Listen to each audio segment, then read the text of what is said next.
যুদ্ধ, এই ছোট্ট শব্দটা যতটা সহজে বলা যায়, এটা ততটাই কঠিন বাস্তবতা বয়ে আনে।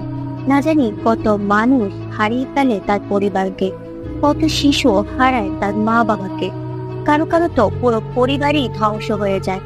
এমনই একটি মর্মান্তিক গল্পই আজ আপনাদের সাথে শেয়ার করব, যেখানে আমরা বাচ্চা একটি ছেলেকে তার বাবাকে হারাতে দেখতে পাই। সে হারিয়েছিল তার শৈশব, বাবাকে দেওয়া শেষ কথাটি রাখতে নিজের সবটুকু বিলীন করে দেওয়া। এই মানুষটির জীবনের বাস্তবতা কতটা নিষ্ঠুর ছিল, ভিডিওটি শেষ পর্যন্ত না দেখলে বুঝবেন না। তো বেশি দেরি না করে চলুন ঘুরে আসি এক বাস্তবতার সত্য থেকে। আপনারা দেখছেন পিঙ্ক হার্ট ফিল্ম। জীবন কতটা বিচিত্র, পরিবারের জন্য দায়িত্ববোধ, ভালোবাসা এবং জীবিকার টানে মানুষকে কতটা পর্যন্ত যেতে হয়, তার এক অনন্য প্রতিচ্ছবি এই মুভিটি। মুভির শুরুতেই আমরা ছাদের মধ্যে একটি বৃদ্ধ কাপলকে দেখতে পাই। তারা ছাদে বসে তাদের পুরো শহরটাকে দেখছিল। এই বৃদ্ধ লোকটির নাম ডক্সো। ডক্সোর ছেলে মেয়েরা প্রায় তাদের দেখতে আসে। এইবার তারা সব ভাই বোন মিলে ভ্রমণ করতে যাচ্ছে, তাই তারা তাদের বাচ্চাদের দাদা দাদির কাছে রেখে যেতে এসেছে। ডক্সো এবং তার স্ত্রী সকল নাতি নাতনিকে একসাথে কাছে পেয়ে অনেক খুশি ছিল। ডক্সো একটি অনেক বছরের পুরনো দোকান ছিল, প্রায় কিছু মানুষ দোকানটি কিনতে আসতো। এইসব দেখে সে খুবই রেগে যেত, কারণ তার দোকানটি তার খুবই প্রিয় ছিল। একদিন বিকালে সে তার নাতনির হাত ধরে হাঁটছিল, কিন্তু হঠাৎ করেই একজন ব্যক্তির সঙ্গে ধাক্কা লেগে সে পড়ে যায়। কিন্তু যত যাই হোক, সে তার নাতনির হাতটি ছেড়ে দেয়নি, শক্ত করে আঁকড়ে ধরেছিল। তার মনে পড়ে যায় ছোটবেলায় তার বাবা তাকে বলেছিল, তুমি আমার বড় সন্তান, আমার ভরসা, বোনের হাতটি শক্ত করে ধরে রেখো, পরিবারের ঢাল হয়ে থেকো। এরপরই সে তার ছোটবেলার কথা ভাবতে থাকে। ছোট্ট ডক্সো তখন তার বাবা মায়ের সাথে কোরিয়ার হাঙ্গাম শহরে থাকত। তারা সপরিবারে অন্য একটি শহরে চলে যাচ্ছে, কারণ কোরিয়া এবং চীনের মধ্যে তখন যুদ্ধ চলছিল। তারা সবাই বন্দরের দিকে দ্রুত যাচ্ছিল, সেখানে জাহাজে করে তারা অন্য শহরে চলে যাবে। কিন্তু এই জাহাজগুলো ছিল নৌবাহিনীর, অর্থাৎ এগুলো করে যুদ্ধের সকল প্রয়োজনীয় জিনিস নিয়ে যাওয়া হচ্ছিল। অসহায় মানুষ ভয়াবহ যুদ্ধ থেকে বাঁচতে শেষ ভরসা হিসেবে এই জাহাজে করেই যেতে চাচ্ছে। একজন নৌ সৈনিক তাদের ক্যাপ্টেনকে বলে, স্যার, দয়া করে এই অসহায় মানুষগুলোকে ছেড়ে যাবেন না। দেখুন, আমরা তো যুদ্ধ করব দেশের সাধারণ মানুষদের বাঁচাতে, তবে তারা যদি এখানে থেকেই মারা যায়, তবে এত যুদ্ধের রক্তে কি হবে? সৈনিকটির কথায় ক্যাপ্টেনের মনে দয়া হয়। সে নির্দেশ দেয় যতটা সম্ভব মানুষদের জাহাজে তুলে নিতে। কিন্তু জাহাজে খুবই অল্প জায়গা ছিল, তাই বেশ কিছু অস্ত্র ফেলে দেওয়া হয়। সকল মানুষ যেন পাগলের মতন হয়ে উঠছিল। জাহাজে ওঠার জন্য এই তাড়াহুড়ার ফলে কিছু মানুষ ভিড়ে ধাক্কাধাক্কিতেই মারা যায়। এই সময় না জানি কত মানুষ হারিয়েছে তার পরিবারকে, কত শিশু অনাথ হয়েছে। প্রচন্ড ভিড়ে ডক্সোর বোন মাক্সও পড়ে যায়, কিন্তু ডক্সো তাকে তুলে নেয়। অনেক কষ্টে তারা উঠে পড়ে নৌকায়। জাহাজগুলোতে তেমন কোনো জায়গা ছিল না। অনেক কষ্টে ডক্সোর মা বাবা জাহাজে উঠতে সক্ষম হয়, কিন্তু ভিড়ের ধাক্কাধাক্কিতে মাক্সো আবারও পড়ে যায়। ডক্সো জাহাজে উঠে তার বোনকে দেখতে না পেয়ে কান্না করতে শুরু করে। তার বাবা সিদ্ধান্ত নেয় সে জাহাজের বাইরে মেয়েকে খুঁজতে যাবে। ডক্সো তার বাবার সাথে যেতে চায়, কিন্তু তার বাবা তাকে কঠোর স্বরে জানায়, শোনো বাবা, তুমি পরিবারের বড় সন্তান, আমি যদি ফিরে না আসি, পরিবারের সকল দায়িত্ব তোমাকে নিতে হবে। আমাকে কথা দাও, কখনোই তুমি তোমার দায়িত্ব থেকে সরে যাবে না। ডক্সোর বাবা তার বোনকে খুঁজতে চলে যায়, এদিকে জাহাজও ছেড়ে দেয়। ডক্সো এক দৃষ্টিতে তার বাবার পথ চেয়ে তাকিয়ে থাকে, কিন্তু ধীরে ধীরে তারা আরো দূরে চলে আসে। হঠাৎ করেই একটি বোমা হামলায় গ্রামটি ধ্বংস হয়ে যায়। সেই দিন এভাবেই হাজারো মানুষ হারিয়েছিল তাদের আপনজনদের। ডক্সোরা তার ফুপুর কাছে আশ্রয় নিতে আসে। যুদ্ধের পরে সেখানে কারো অবস্থাই ভালো ছিল না।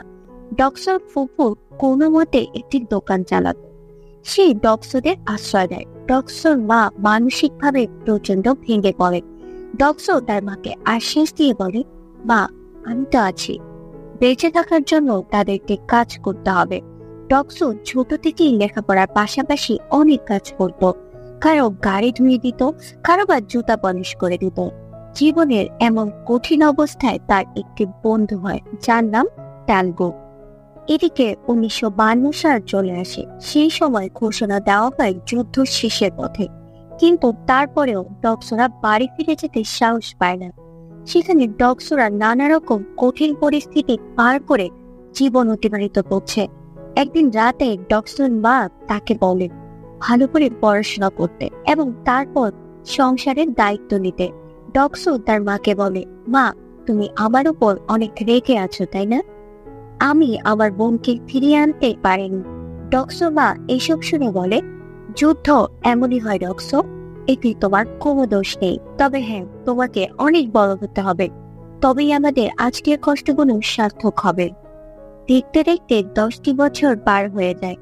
ডক্সোকে এখনো পড়াশোনার পাশাপাশি সংসারের জন্য সংগ্রাম করতে হয়। ডক্সোর ভাই জাতীয় বিশ্ববিদ্যালয়ে চান্স পেয়েছে। এটা তাদের জন্য যতটা আনন্দের ঠিক ততটাই গর্বের বিষয়। কিন্তু এখন তার ভাইকে ভালো সাপোর্ট দিতে হবে। তবে এতে তার আরো অর্থের প্রয়োজন। তার একজন বন্ধু তাকে জার্মানিতে কয়লা ভাঙার কাজ করার অফার দেয়। যেহেতু কাজটি অনেক ঝুঁকিপূর্ণ এবং কষ্টসাধ্য, তাই এতে অনেক টাকা বেতন দেওয়া হবে। ডক্সোর ভাই তার এমন সিদ্ধান্তের কথা শুনে খুবই মন খারাপ করে। সে বলে দেয় সে পড়াশোনার পাশাপাশি কোনো কাজ করে নিবে, তাও যেন বড় ভাই এত কষ্ট না করে। এইসব শুনে ডক্সো রেগে যায়। সে বলে, তুমি মন দিয়ে পড়াশোনা করো, এটাই তোমার বড় কাজ। একদিন প্রতিষ্ঠিত হয়ে আমাদের জন্য কিছু করো, এটাই আমাদের সবচেয়ে বড় পাওয়া। বাস্তবতার সাথে লড়াই করা মানুষটার মুখে কোনো কষ্টের ছাপ নেই। সে তার বাবার ছবিটিকে তাকিয়ে বলতে থাকে, বাবা, আমি আছি, চিন্তা করো না। এরপর ডক্সো এবং তার বন্ধু ডালগো জার্মানিতে আসার প্রস্তুতি নিতে থাকে। ডক্সো জার্মানিতে টাকার প্রয়োজনে যাচ্ছে, কিন্তু ডালগো সেখানে বিদেশি মেয়েকে বিয়ে করতে চায়, তাই যাচ্ছে। আসলে ডালগো ছিল খুবই মজার মানুষ। এরপর তার জার্মানিতে চলে আসে। সেখানে খনিতে তাদের অনেক কষ্ট হয়। মাটির নিচে প্রচন্ড গরম, সেখানে 12 ঘন্টা বিশ্রামবিহীন কাজ করতে হয় তাদের। প্রচন্ড গরম আর একটানা কাজ করতে করতে তারা হাঁপিয়ে যায়। আর কয়লার খনিতে বিস্ফোরণ তো আছেই। তারপরেও পরিবারের ভালো থাকার কথা ভেবে তারা সব সহ্য করে নেয়। সপ্তাহে একদিনই ছুটি ছিল। এই ছুটির দিনে ডক্টর সাইকেল নিয়ে বার হয়ে যায়। এমনই একদিন সেই ইয়ংদা নামক একটি মেয়েকে দেখতে পায়। তাকে দেখে সে এতটাই পছন্দ করে যে সাইকেল থেকে সে উল্টে পড়ে যায়। এই ইয়ংদা মেয়েটা পেশায় একজন নার্স ছিল। সে ডক্সোকে পড়ে যেতে দেখে তার আঘাতের জায়গায় ফার্স্ট এড করে দেয়। তারা কথা বলতে বলতে বন্ধু হয়ে যায়। আসলে ডক্সো এইসবে খুব একটা পারদর্শী ছিল না, তবে সে মনে মনে ঠিক করে রেখেছে বিয়ে করলে এই মেয়েকেই করবে। একদিন সে কয়লার খনিতে কাজ করা সকল শ্রমিকদের জন্য পার্টি অ্যারেঞ্জ করা হয়। সেখানে ডক্সোর সাথে ইয়ংদা ছিল। তারা অনেক আনন্দ করে। এখানে ডালগো অনেক সুন্দরী এক বিদেশিনী দেখা পায়। সে নাচে গানে সেই মেয়েটিকে ইমপ্রেস করে ফেলে। এদিকে ইয়ংদা এবং ডক্সোর কেমিস্ট্রি বেশ জমে উঠেছে। ডক্সো ইয়ংদাকে কোরিয়ার বিভিন্ন খাবার রান্না করে খাওয়ায়। ইয়ংদা জানায় সে যেহেতু নার্স, তাই তাকে বেশিরভাগ সময় বৃদ্ধ লোকদের সময় দিতে হয়, তাদেরকে দেখাশোনা করা এবং তারা মারা গেলে তাদেরকে গোসল পর্যন্ত করাতে হয়। এতে তার ওই সকল মানুষদের জন্য খুবই মন খারাপ হয়। তার মুখ থেকে এইসব শুনে ডক্সো বলে, তুমি এতে মন খারাপ করো না। ভেবে দেখো তো তোমার প্রফেশন কতটা সম্মানী পেশা, কত মানুষ তোমাকে পছন্দ করে, ভালোবাসে। ডক্সোর থেকে এইসব শুনে ইয়ংদাও তাকে ধীরে ধীরে পছন্দ করতে শুরু করেন। এভাবেই যেতে থাকে দিন। একদিন কয়লার খনিতে গ্যাস ব্লাস্ট হয়ে আগুন ধরে যায়। সকল শ্রমিকরা দ্রুত পালাতে শুরু করে। পালাতে গিয়ে পাথরের আঘাতে ডালগো পড়ে যায়। ডক্সো তাকে একা ফেলে যেতে পারে না, তাই তারা দুজনেই সেখানে আটকা পড়ে। এই খবর শুনে ইয়ংদা তাড়াতাড়ি সেখানে চলে আসে, কিন্তু সেখানে দুজন মানুষ আটকা পড়েছে। তারপরেও কাউকে উদ্ধার করার জন্য পাঠানো হয়নি। ইঞ্জিনিয়ার্সরা মনে করছে সেখানে যাওয়াটা অনেক ঝুঁকিপূর্ণ। ইয়ংজা বারবার তাদের কাছে অনুরোধ করতে থাকে অন্তত পক্ষে তারা বেঁচে আছে কিনা সেটা দেখার জন্য হলেও কিছু সৈনিক সেখানে পাঠানো হোক, কিন্তু ইঞ্জিনিয়ার্সরা যেতে দিতে কোনো মতেই রাজি হয় না। ইয়ংজা বলে ওই মানুষগুলো শুধু দুটো পয়সার জন্য এখানে কাজ করতে এসেছে, অন্তত পক্ষে তাদের মৃতদেহটা ফেরত দিন। এইসব দৃশ্য শ্রমিকরা আর সহ্য করতে পারে না, তারা নিষেধ অমান্য করেই ভেতরে চলে যায়। ভিতরে ডালকো এবং ডাকসোর অবস্থা খুবই খারাপ। ডাকসো এমন অবস্থায় তার পরিবারের কথা ভাবতে থাকে, তাকে যে বাড়ি ফিরে যেতে হবে, তার মা যে তার জন্য অপেক্ষা করছে, তার বিশ্ববিদ্যালয়ে পড়া ভাইটির পড়াশোনার খরচ কে দিবে। তার বাবার বলা শেষ কথাগুলো তার কানে বাজতে থাকে। এই দায়িত্বগুলো হয়তো তাকে বেঁচে থাকার আশ্বাস দিচ্ছে। বেশ কিছুক্ষণ পর তাদেরকে শ্রমিকরা উদ্ধার করে, তারা বেঁচে আছে। আহত ডক্সোদের হসপিটালে নিয়ে যাওয়া হয়। একটু সুস্থ হয়ে ডক্সো ইয়ংজাকে জানায় আমাকে দেশে ফিরে যেতে হবে, বেশ ভালো টাকাই সঞ্চয় হয়েছে, এগুলো দিয়ে কোরিয়াতেই ভালো কিছু করে নিব। সে ইয়ংজাকে তার সাথে আসতে বলে, কিন্তু ইয়ংজা জানায় সে এখানেই থাকবে, তার অনেক দায়িত্ব। এইসব শুনে ডক্সো খুবই হতাশ হয় এবং বাধ্য হয়ে তাকে একাই ফিরে আসতে হয়। সালটি 1966। ডক্সো তার বাড়িতে ফিরে আসে। তাকে দেখে তার মা ভাই সহ পরিবারের সকলে অনেক খুশি হয়। ডক্সোর পাঠানোর টাকায় তারা সুন্দর একটি বাড়ি কিনেছে। ডক্সোর ফুফু তাকে তার মৃত্যুর পর দোকানটির দায়িত্ব নিতে বলে, এতে সেই দোকানটির প্রতি তার টান আরো বেড়ে যায়। এর কিছুদিন পর সে দেখতে পায় ইয়ংতা ফিরে এসেছে। সে ডক্সোর সাথে দেখা করে আর জানায় আমি প্রেগনেন্ট। ডক্সো খুশি হয়ে বলে তাই বাচ্চাটির বাবা কে? ইয়ংতা রেগে গিয়ে বলে বাচ্চাটির বাবা তুমি। আমি শুধু তোমাকেই ভালোবেসেছি, তাই নিজের সব ছেড়ে এখানে চলে এসেছি। এরপর ডক্সোদের বিয়ে হয়।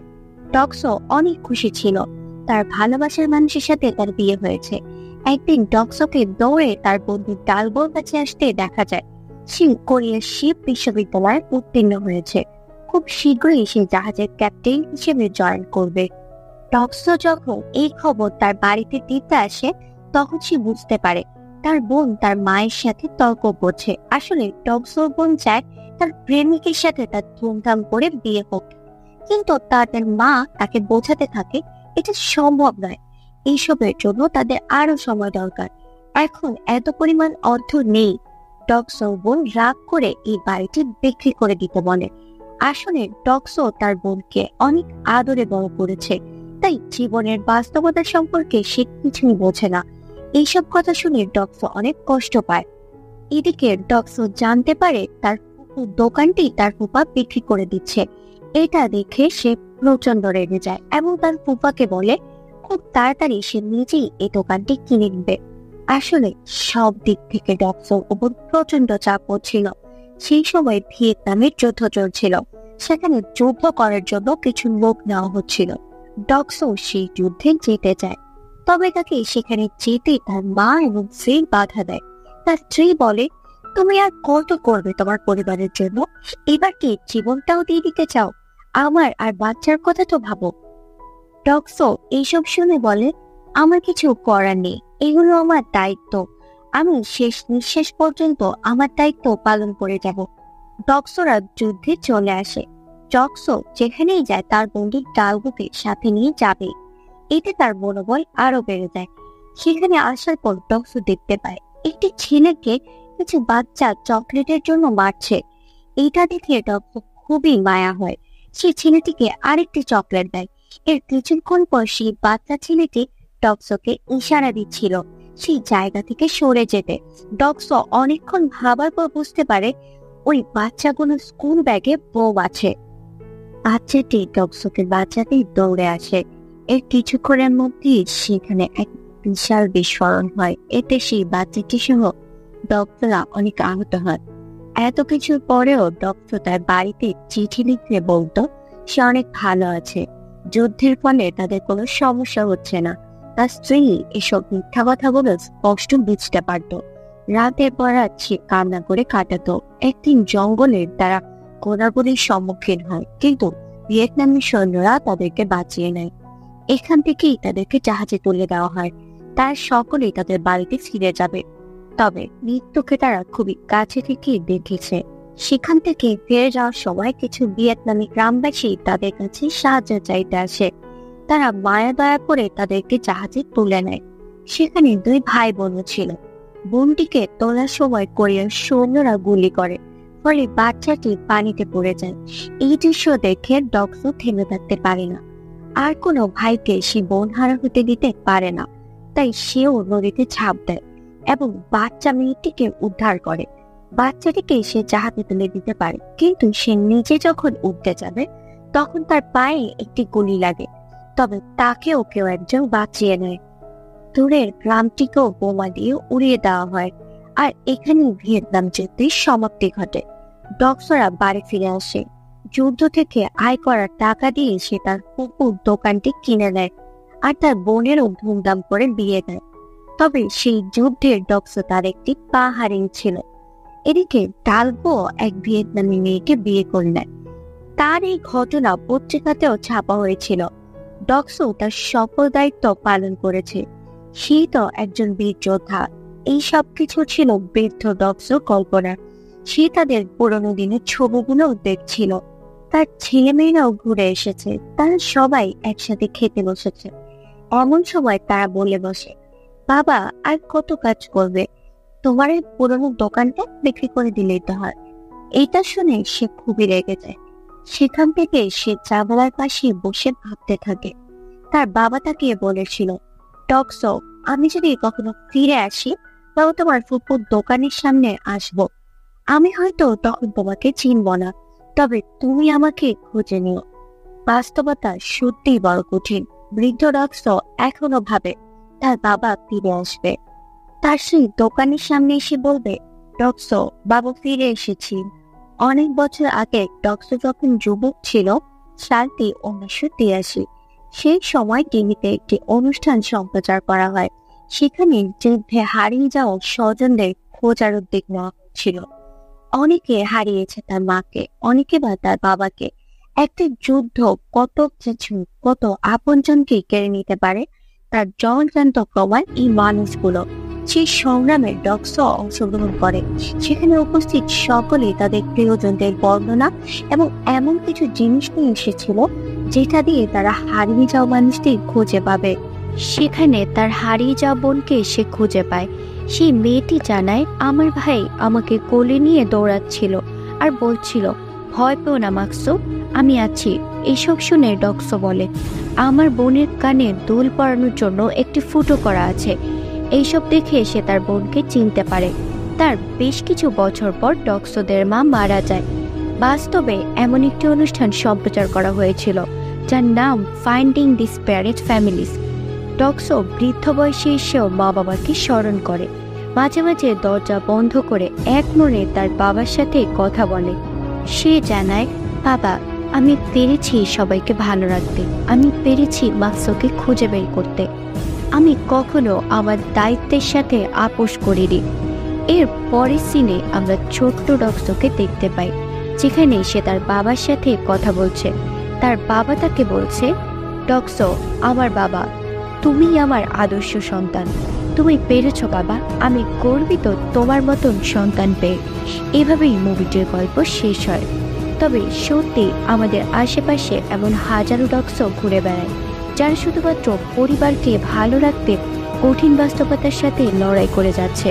তারা প্রত্যেকে আমাদের জন্য আদর্শ। সম্মান জানাই সেই সকল যোদ্ধাদের। আজ এই পর্যন্তই। আল্লাহ হাফেজ।